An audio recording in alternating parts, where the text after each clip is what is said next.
Love lives here. Thank you so much, Michelle, for that beautiful introduction. And I am so glad to be here. Greetings, CSL Riverside. And also thank you, Reverend Jeffrey, for entrusting me with your pulpit. And I'm so glad you're getting some rest. So blessings to you as you do that. So today's topic is winds of change, winds of change. And so I'd like to ask, I know I can't see you guys respond there, but I'd love for you just to think about this. So when you hear that phrase winds of change, do you think inside of yourself or internally, do you go, oh, goody, winds of change. Yes, come on. Or are you in a place of, oh boy, let me white knuckle it through whatever's about to happen, right? So those two sort of polar opposite responses is where we tend to fall. I would say we probably tend to fall a little bit closer on that scale of, oh boy, whoa, what does this mean? And so what I'd like to talk about today is how we can rethink, reimagine, re-experience, reframe change and what it is. Right? There's that trite saying, "Change is opportunity," which, depending on what kind of change you're going through, you really don't want to hear that. But I will invite you to think about this. Right now we are in a season of incredible change and disruption happening everywhere. And I call this Big Change Fast. We're in the middle of Big Change Fast. And this is actually the title of an improv exercise that I used to do with clients many years ago as a consultant, a little improv exercise to help them figure out how to navigate through change and what that feels like. And Big Change Fast that we're experiencing right now, we have the pandemic going on, and it's there's light at the end of the tunnel there. There's all kinds of social upheaval as we are beginning to recognize and understand ways in which the world does not work for everyone. So there's a lot of things going on, and great things, technological breakthroughs, new ways of communicating. I mean, just the fact that this pandemic happened right now, while when we have Zoom and we have StreamYard and we have all of these magnificent technological tools to help us stay connected to one another versus 20 years ago or even 10 years ago. So right now we're in the middle of Big Change Fast, and it's glorious and it's ugly and it's frightening and it's chaotic and it's beautiful, and it's just a beautiful mess that we're in. And one of the things that I think we, as especially those of us in Science of Mind teachings, understand is, when you have a big, bold vision, when you walk around and say, as our global vision statement says, our global vision statement says we envision humanity awakening to its spiritual magnificence and discovering the creative power of thought. A world where each and every person discovers his or her own personal power and ability to create an individual life that works within a world that works for everyone. That is the big, bold vision, the global vision for CSL. And sometimes when you throw out a big, bold vision and you walk in that big, bold vision and you're intentional about that big, bold vision, it activates big change fast, right? A big, bold vision can activate big change fast. Because in order to have humanity awaken to its spiritual magnificence and discover for each of us to discover and utilize our creative power in order to create a world that works for everyone, we have to let all that is unlike that comes up to the surface. And we used to call that, way back in the day, I grew up in religious science, and we used to call that chemicalization. And it would happen typically when you went into Science of Mind 1, as it was called back when I went through, right? So you just get started in these principles. You're just now getting intentional. You're just now seeing a new vision for your life, a new way forward, and boom, everything that's unlike that vision comes up. And now you're wondering, like, why are all these things happening? Why are these things changing? Why are these bad things happening to me and to other people? And so that is one frame for us to really think about winds of change and what we're experiencing right now. This big change fast has been activated by our big bold vision. So it's not personal to us, even though we may be experiencing it personally. Things are not happening personally to us. They are just happening. right? The coronavirus is happening to us, but really that virus wants to live. It's trying to find places to live. It's a life trying to live, right? And so we don't want it living in us per se, but when we begin to think about and look at all of the things we're experiencing right now, and even though they're happening to us, if we can depersonalize it as this energy, or this expression, this outpouring, this uprising, whatever's happening is life, right? Life breaking through, life, higher consciousness coming through, a world that works for everyone breaking through. And sometimes it's just messy. Sometimes it's messy, and sometimes it's incredibly beautiful. So one of the things I want us to really think about is when we're going through this chemicalization and all these things are happening, and this is also what I would advise clients when they're doing this big change fast exercise. The first thing that you have to do is you have to get anchored, right? You have to get anchored, right? And so for us, what that means is there is that which is changeless. There is that which is changeless. There is only one power. There is only one presence. There's only one activity. There's only one thing happening, and it is God, the Creator, Spirit, the Holy Spirit, the divine, whatever we call it. It is what it is, and it is always what it is. And so when we get anchored in that which has never been touched, never been hurt, never been harmed, cannot change, that is changeless, even as it manifests in unique ways and expresses in unique ways, it does not change. It is the changeless. And so we have to get anchored in the rock, right? The rock that does not change. That is the first step. And so what does that look like?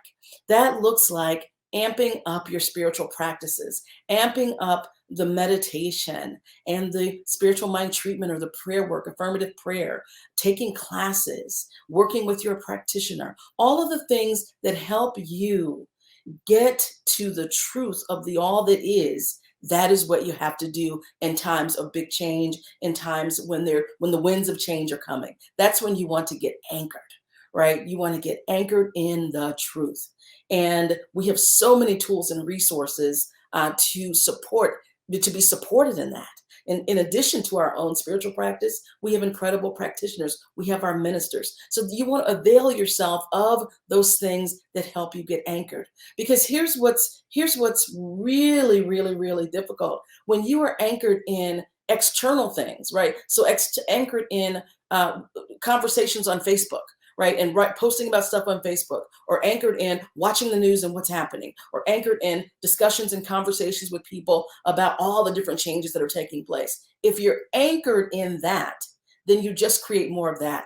And you feel unstable. It feels personal. What's happening feels personal, right? Like these things are happening to you. And it's because you're anchored in external things that are going to change, right? The things of man will fall away. They will change. They are not reliable.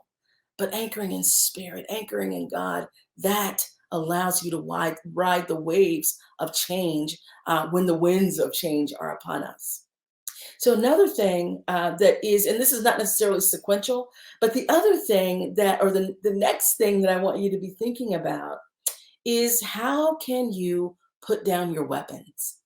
How can you surrender and put down your weapons? Because here's the thing, when you're in the middle of big change fast, change is going to win.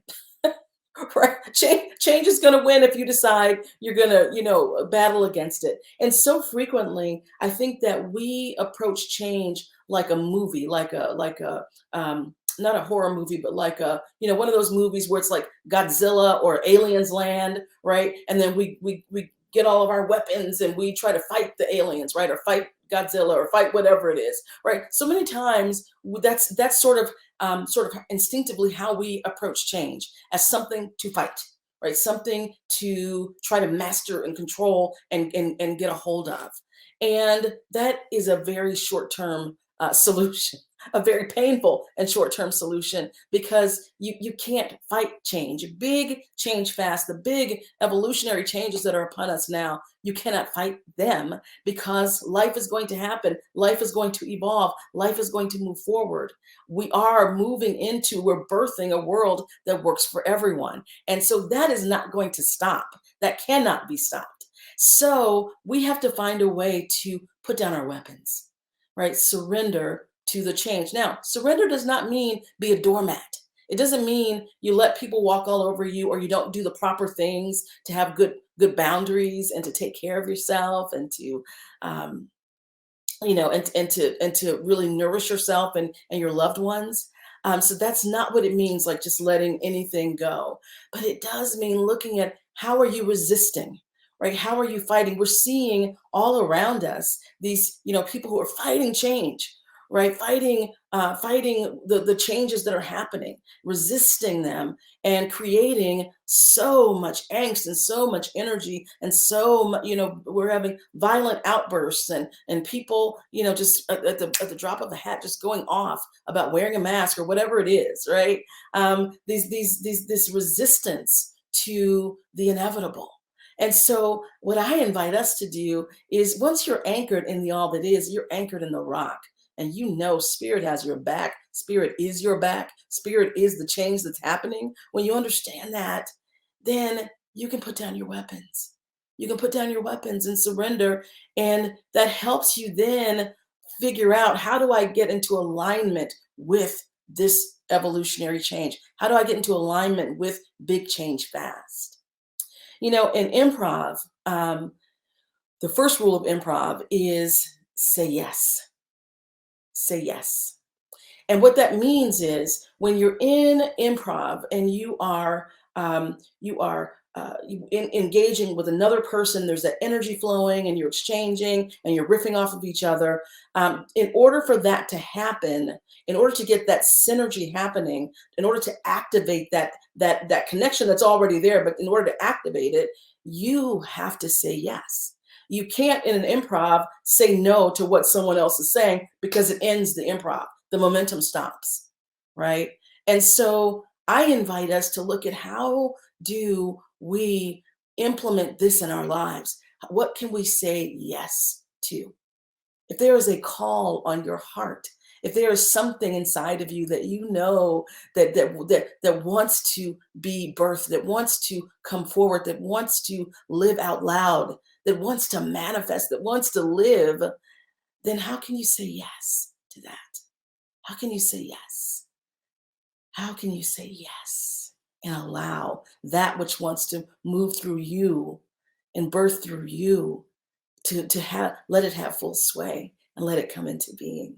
So saying yes is so, so, so important.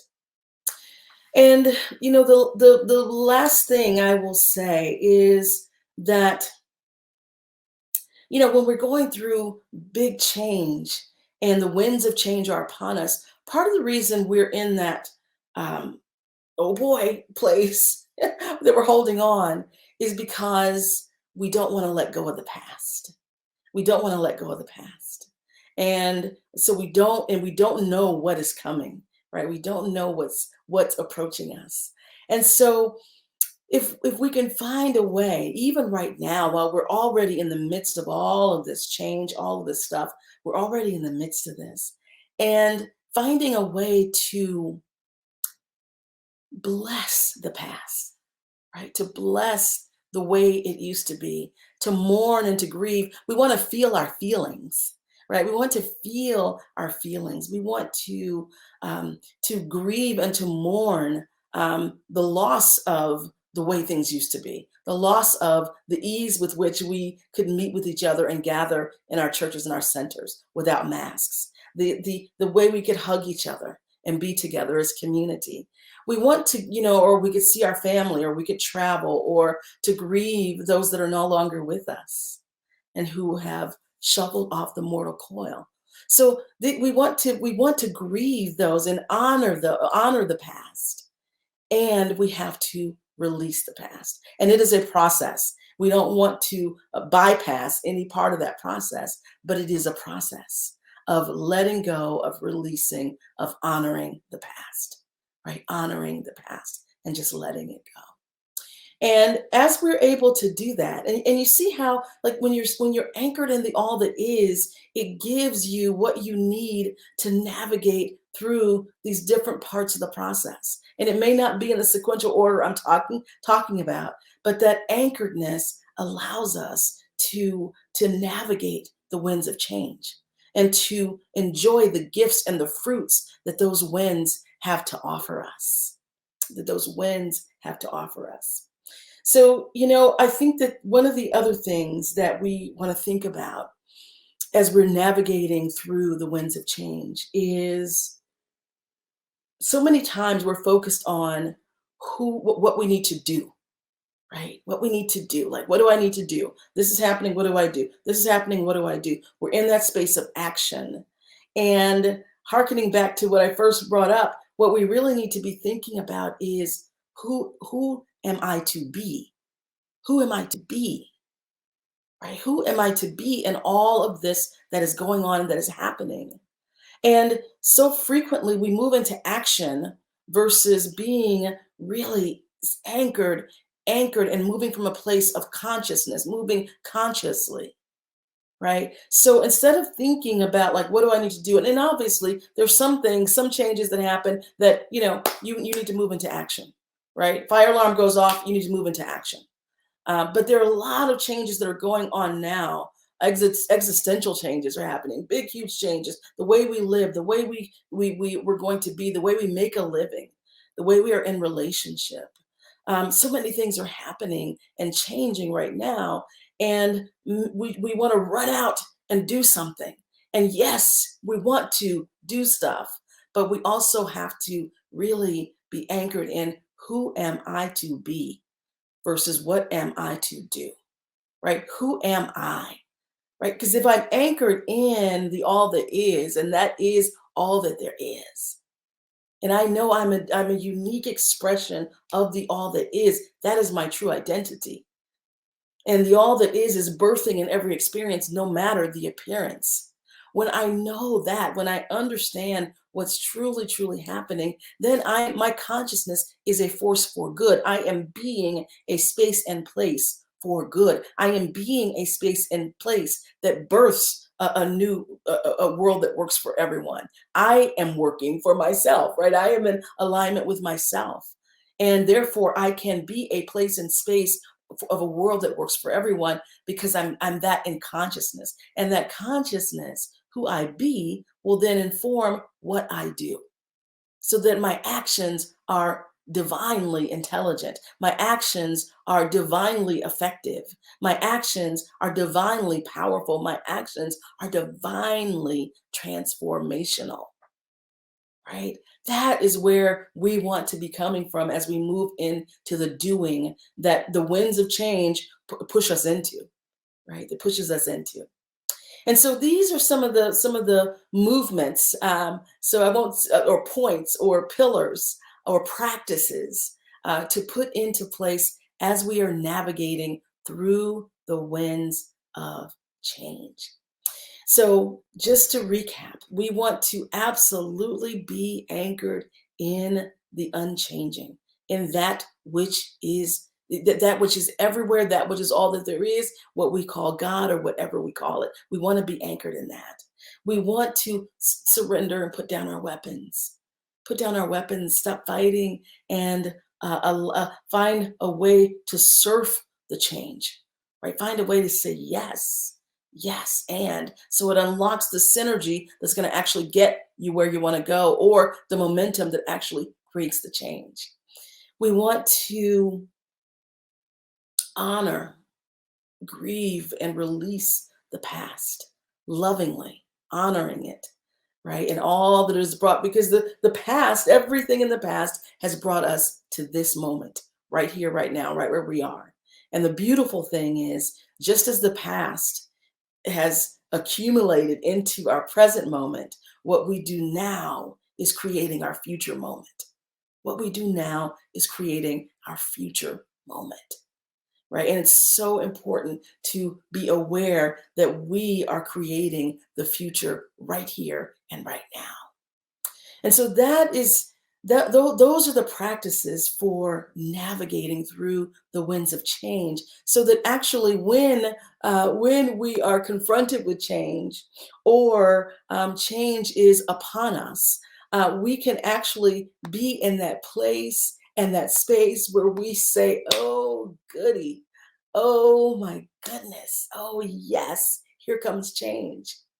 You know, Ernest Holmes says, instead of being confused by the situations around us, we should be calm, tranquil, and confident that through reforming our word, we can as easily change the existing conditions as perpetuate them, right? So instead of being confused, right, confused and activated, highly activated. I see so much activation on Facebook and different places. Instead of doing that, we should be calm and tranquil and confident. Through reforming our word, we can easily change the conditions, or perpetuate them, right? Because of who we be, of who we be. Our consciousness determines what the experience is going to be. So with that in mind, we want to keep our vision before us of a world that works for everyone, our highest vision of us individually living out to our full potential. We want to keep that vision before us and refuse to be baffled or defeated, right? But calm and definite of purpose, as Ernest Holmes says, with an uplifted thought and calm but definite purpose, we cannot fail. We cannot fail. So that is the absolute truth of how we can navigate these winds of change and actually propel ourselves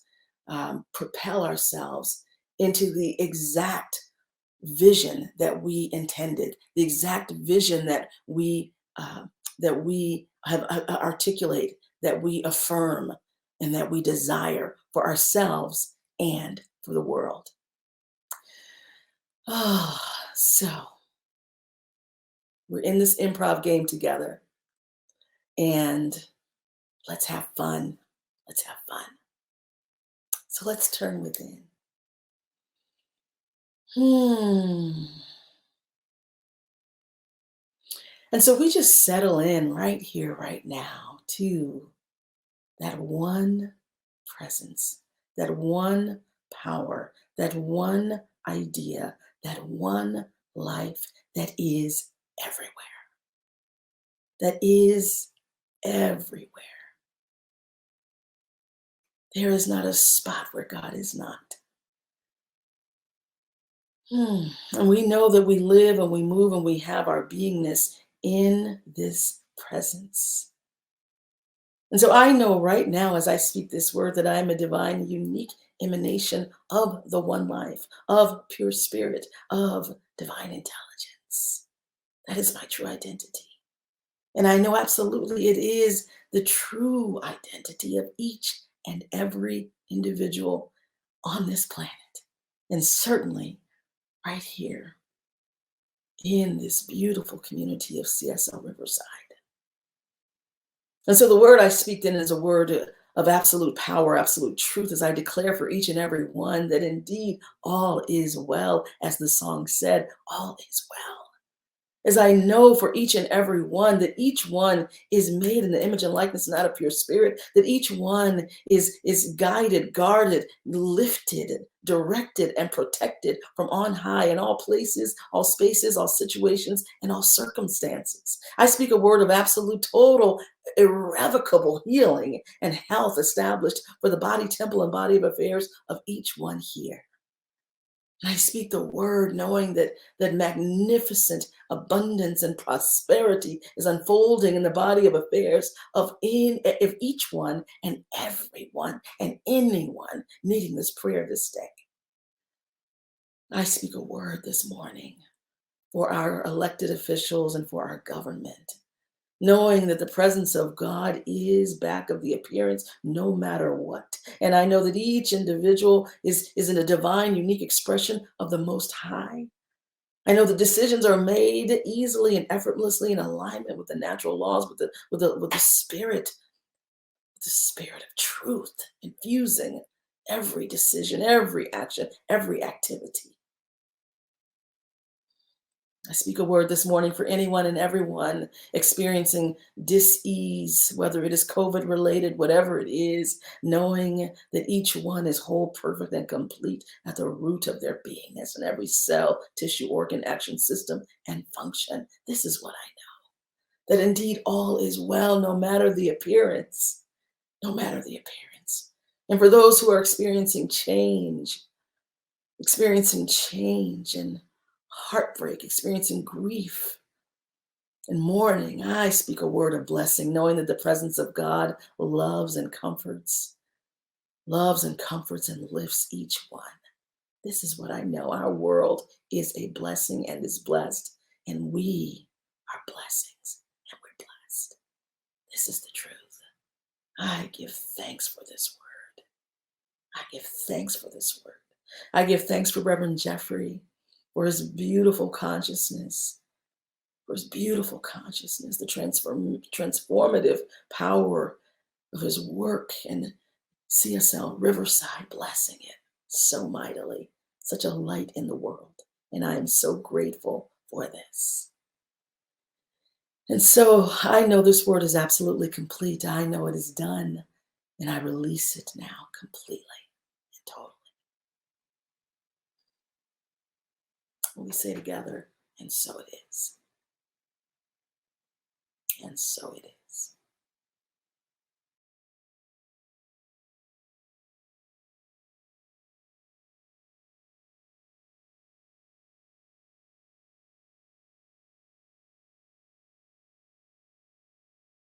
Love